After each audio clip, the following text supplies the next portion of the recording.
Salam hormat, bersu lagi menerusi Inklusif. Saya Wan Syahrina, anda sedang menonton siaran TV1 dan juga saluran berita RTM.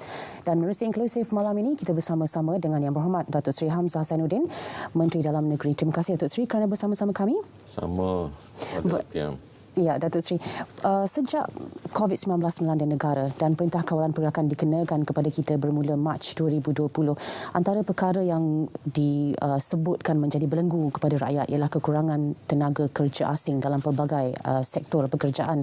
Jadi, bagaimana Kementerian Dalam Negeri mengambil berat isu ini?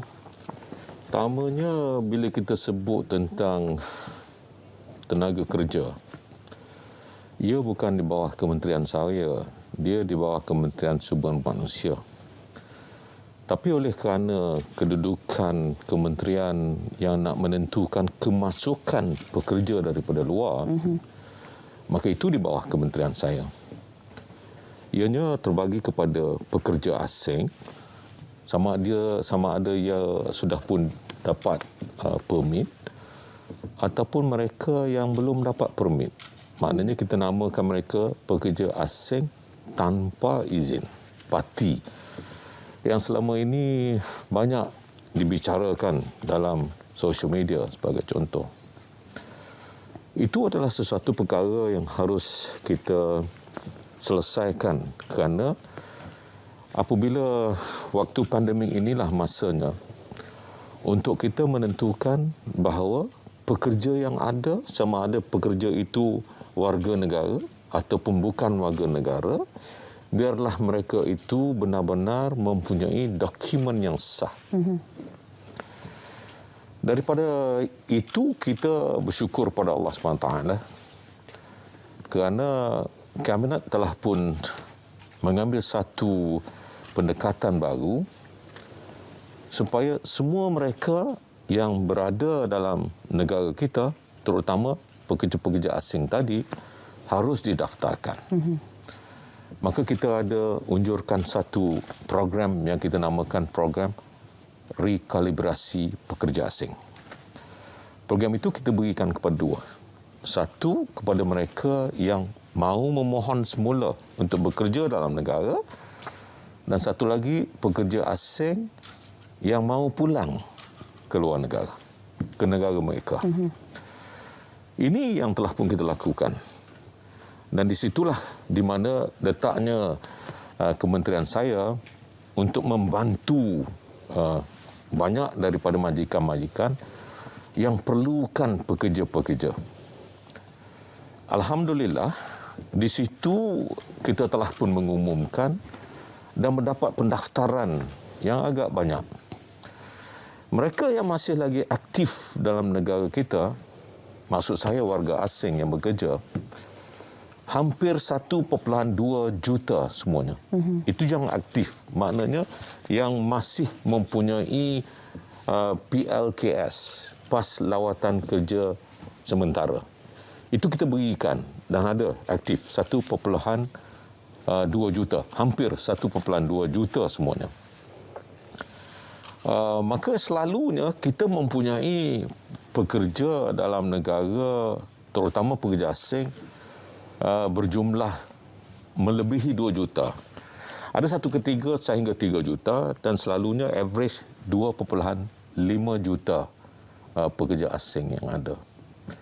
Maka di sinilah tempatnya untuk kita mendaftar mereka ini supaya kita tahu keberadaan mereka dalam negara kita. Pertama. Keduanya, nak menentukan supaya mereka juga menerima vaksin yang kita berikan kepada semua pekerja-pekerja. Apabila kita lakukan ini, maka sudah tentulah ada proses untuk kita menentukan bahawa terdapat pendaftaran yang jelas yang boleh kita berikan, sama ada mereka nak pulang ataupun yang masih lagi nak bekerja. Ini yang telah pun kita lakukan. Dan kerana itu saya kira lawatan kerja diadakan oleh Datuk Seri pada penghujung Januari ke Indonesia selama 3 hari, dan kalau boleh kita tahu apa yang memberikan manfaat kepada Malaysia dalam lawatan kerja ini, outcome-nya. Saya buat lawatan kerja ni seperti yang setelah saya katakan tadi, jumlah pekerja asing yang aktif itu 1.2 juta, tidak mencukupi. Manakala selalunya daripada peratusan mereka yang bekerja, 30% adalah warga Indonesia. Dia bekerja di beberapa sektor, sama ada peladangan, industri, construction, services industry. Semua tu ada 1.2 dan daripada situ 30% warga Indonesia. Maka sebab itu yang pertama yang harus saya lakukan adalah untuk memastikan apa masalah mereka yang kita nak tentukan supaya dapat tinggal di sini. Kita dah minta, kita dah nak buka supaya semua negara-negara sumber boleh menghantar pekerja mereka ke negara kita. Tapi Indonesia sudah merasakan bahawa ada masalah dengan kita. Masalahnya adalah kerana mereka dapati ramai pembantu-pembantu rumah dizalimi kononnya dalam negara kita. Dan oleh kerana itu, saya yang menjaga enforcement dalam negara kita ni, Kementerian Dalam Negeri.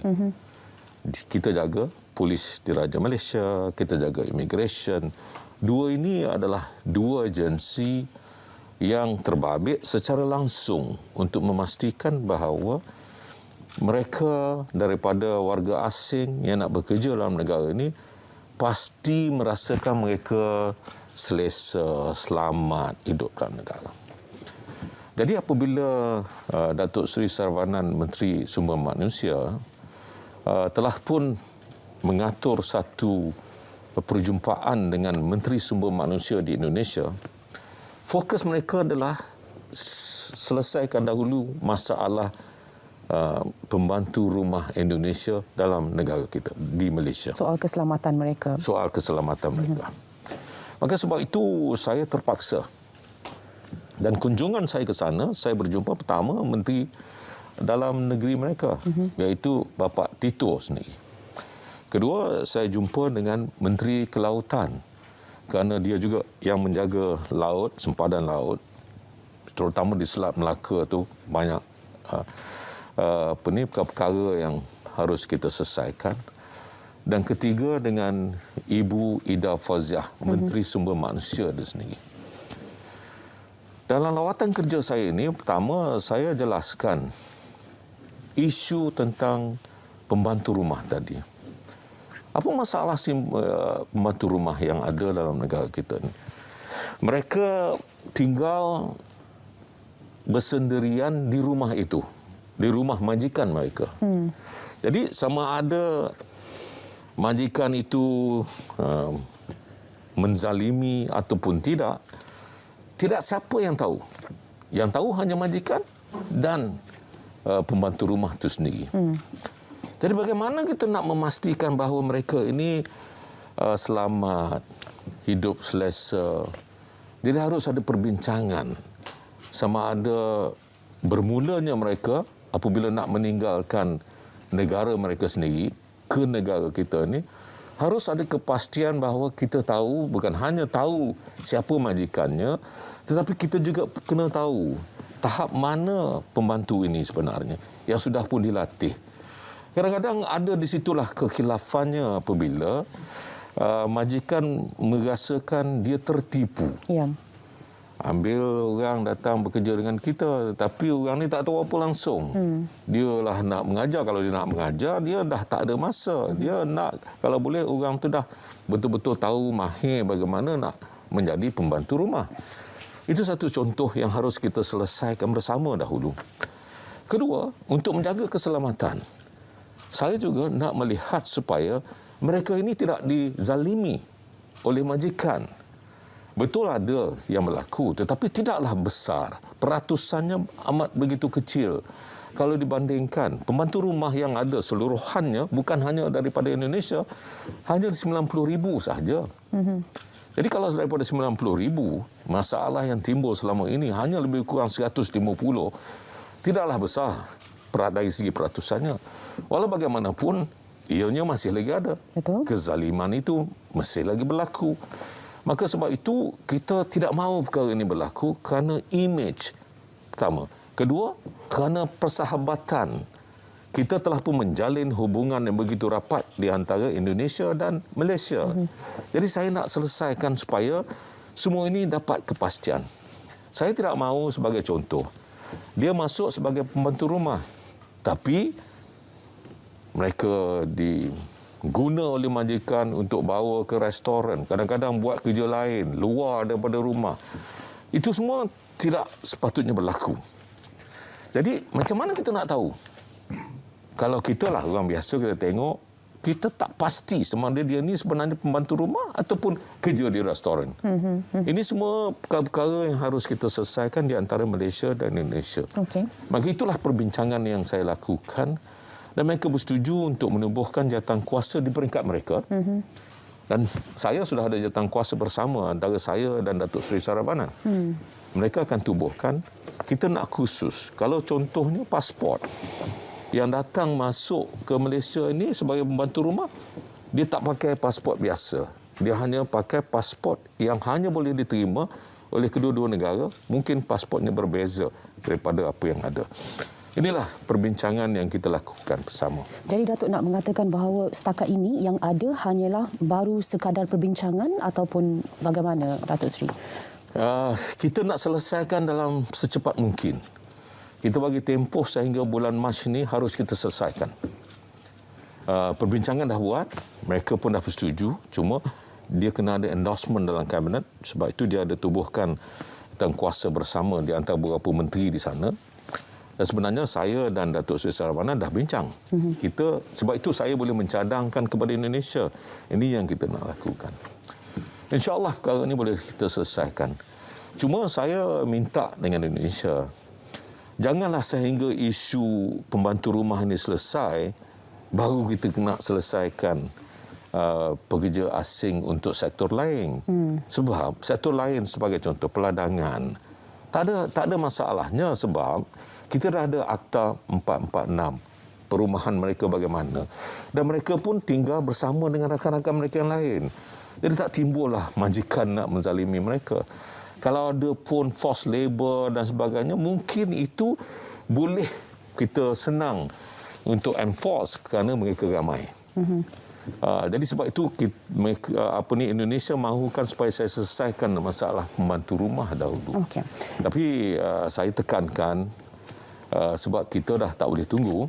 Jadi Datuk Seri Saravanan pun kita dah minta supaya dia akan berbincang dengan pihak di Bangladesh, di Nepal, di India, semua negara-negara sumber, supaya kita boleh bawa masuk pekerja-pekerja asing dan akhirnya dapat membantu dari segi sektor ekonomi, nak memastikan kita cukup tenaga pekerja yang diperlukan dalam negara. Baik, Datuk Seri, mengapa kita menyebut tentang inilah? Mungkin kerana isu berkenaan dengan tenaga kerja asing, terutamanya pembantu rumah Indonesia dan pelbagai hal ehwal domestik yang ada antara kita berdua, negara kita berdua adalah telah berlanjutan berpuluh-puluh tahun.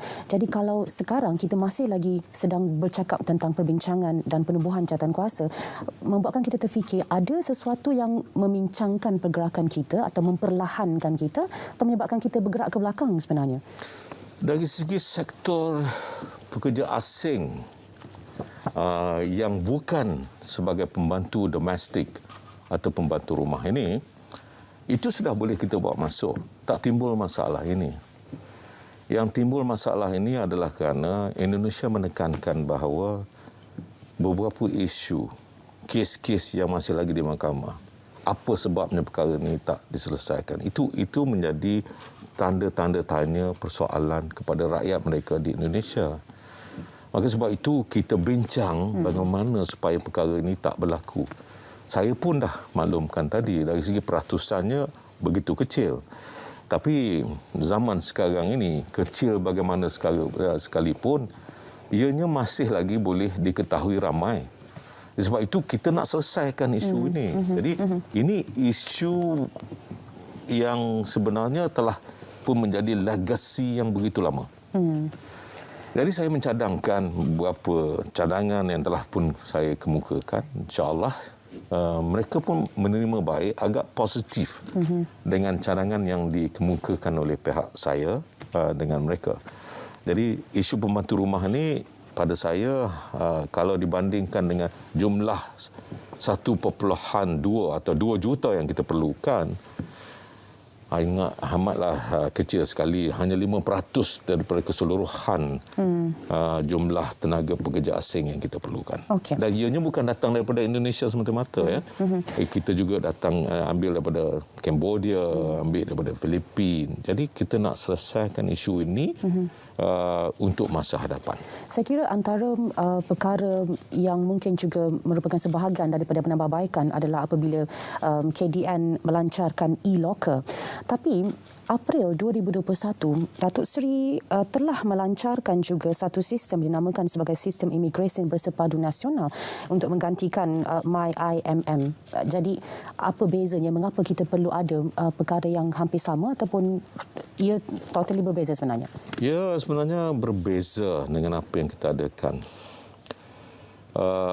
Apa yang kita umumkan pada bulan April dahulu itu sistem NICE. Adalah sesuatu sistem untuk National Integrated Immigration System yang kita lakukan, NICE, NISC. Tapi yang kita nak buat e-locker ini adalah pendataan untuk pekerja asing yang boleh mereka di sana maklum dan kita di sini juga mendapat makluman tentang segala apa keberadaan pekerja tersebut. Saya nak bagi contoh. Katalah A itu datang daripada Bangladesh. A datang daripada Bangladesh, kampung mana? Sama ada dia sudah beristeri ataupun belum. Sudah berkeluarga ataupun belum. Katalah sudah berkeluarga. Siapa isteri dia? Siapa anak-anak dia? Kalau belum, siapa parents dia? Siapa next of kin? Kita kena tahu itu dulu. Dan dia punya contact number. Banyak detail yang kita perlu tahu. Kemudian, siapa majikan yang telah pun memohon untuk beliau datang ke Malaysia? Okey, baik. Jadi ini semua akan ada dalam e-locker? Dalam e-locker. Sebab itu kita nama electronic locker saja. It is not something yang rocket science, tidak. Tetapi pendataan yang kita perlukan itu ada di situ. Terperinci.